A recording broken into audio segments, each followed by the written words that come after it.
final breath has left my chest, and dust returns to dust in rest. Dust returns to dust. Always be. Devotional series. Episode 13. When the final breath has left my chest, and dust returns to dust in rest. We do not talk about death well, not in the culture at large, which has developed an extraordinary range of techniques for avoiding the subject entirely, keeping it at a clinical distance, dressing it in euphemism, filling the silence around it with activity and noise, and the very deliberate decision not to look directly at it. And not always in the church either, where the temptation is different but equally powerful.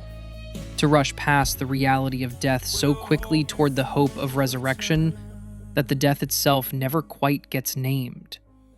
Where the grief is abbreviated because we know the ending, and knowing the ending can become, if we are not careful, a reason to skip the middle.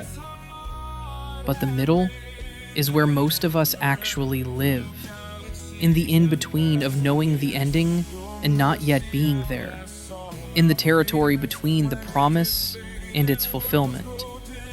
And in that territory, death is real. It takes real people. It leaves real absence. It arrives with a weight that does not lift quickly, and a silence that does not fill easily. And a faith that cannot look at that honestly is not equipped to meet people where they actually are. This verse looks at it honestly. When the final breath has left my chest. There is no softening here, no euphemism, no careful language that keeps the reality at a manageable distance. Final breath. The last one. The moment that every breath before it was moving toward. The moment after which there are no more. The chest that has been rising and falling since before memory, that has carried every prayer and every laugh and every cry and every ordinary inhale of every ordinary day, stills. That is death, named plainly, allowed to be what it is. And the reason this matters, the reason the song does not skip past this to get to the hope more quickly, is that death is one of the most universal and most isolating experiences in human life. We all face it. We all lose people to it. We all carry the knowledge of our own mortality somewhere underneath the activity of daily living, usually unexamined, occasionally surfacing with a force that stops everything else. And a faith that meets death by rushing past it, by getting to the resurrection before the grief has been allowed to be real, is a faith that does not fully trust the resurrection to be enough, as if the hope needs the protection of not being placed too close to the pain, as if the light might somehow be diminished by being held right next to the darkness. It is not. The light is exactly that close to the darkness, and it is not diminished. If anything, that proximity is precisely where it shines brightest. And dust returns to dust in rest. Genesis spoke this first. For dust you are, and to dust you shall return. Genesis 3:19. God said it to Adam after the fall, not as a curse exactly, but as a consequence. A statement of what sin had introduced into a creation that was never meant to include death. The return to dust is the evidence that something went wrong, that the world is not as it was made to be, that we are living in the aftermath of a rupture whose effects run all the way down to the cellular level of every living thing. And this lyric does not pretend otherwise. It does not reframe the return to dust as something other than what it is. It lets it be the honest, weighty, irreversible thing that it is. But there is one word here that does something quiet and important. Rest. Dust returns to dust in rest. Not in defeat. Not in dissolution. Not in the final, definitive erasure of a life that ultimately meant nothing. In rest. The word carries within it the implication of something temporary, of a laying down that is not the same as a permanent ending. Rest is what you do between things. Rest is the pause before the continuation. Rest is not the last word. It is the word before the last word. The body returns to dust and rests there. Not forever. In rest, the specific kind of rest that is waiting for something, the kind of rest the Sabbath always pointed beyond itself toward, the kind of rest that Hebrews calls a Sabbath rest still remaining for the people of God.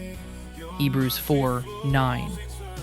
A rest on the other side of which something extraordinary is waiting. Death, in the Christian understanding, is not the end of the story, but neither is it a small thing to be waved past on the way to the better part. It is real. It is heavy. It is the place where every human life, without exception, eventually arrives.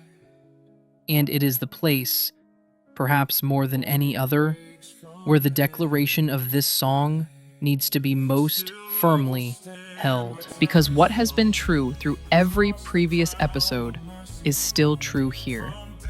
In the final verse, in the hardest territory the song enters, the same love that held us through the yesterdays and the worn-out nows and the uncertain tomorrows and the spiritual battles and the torn faith and the ash. That love does not stop at the threshold of death and wait outside. It goes there too. Even though I walk through the darkest valley, I will fear no evil, for you are with me. Psalm 23:4. The darkest valley. The valley of the shadow of death. The shepherd does not stay on the hillside while the sheep walks through the darkest place. He goes through it with them. His rod and his staff, the instruments of comfort and protection, are present in the valley. Not just before it, not just after it, in it. The love that will always be does not have an exemption clause for death. It does not hold through every other circumstance and then release its grip at the final moment. It holds there, too, through the final breath, through the dust returning to dust, through the rest that waits for the morning. It holds all the way through. I want to say something here to anyone who is carrying grief right now. Anyone for whom this episode is not an abstraction, but an open wound, who has recently stood at a graveside, who is sitting with a loss that is still fresh, who knows what it is to watch a final breath and feel the silence that follows it.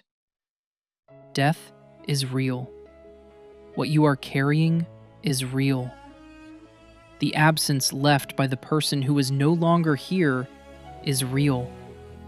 The shape of them in your life, the specific silence where their voice used to be, the moments that keep arriving where you reach for them and find the space instead.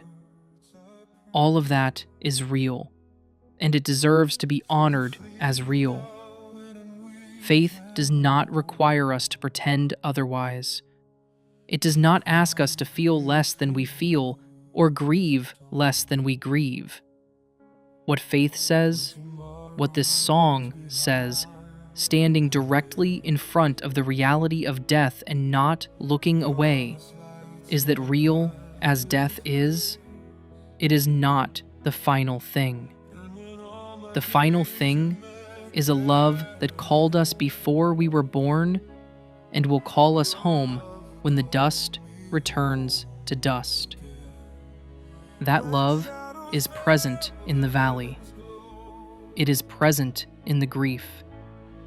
It is present in the silence after the final breath. And it will be present in what comes after. But we will get there in the next episode. For now, let the weight of this one be what it is. Death is real. You do not have to pretend otherwise.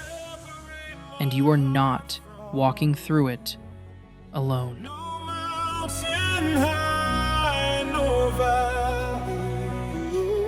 Not time, not tears, not earth, not sky could steal the love that lifts me high.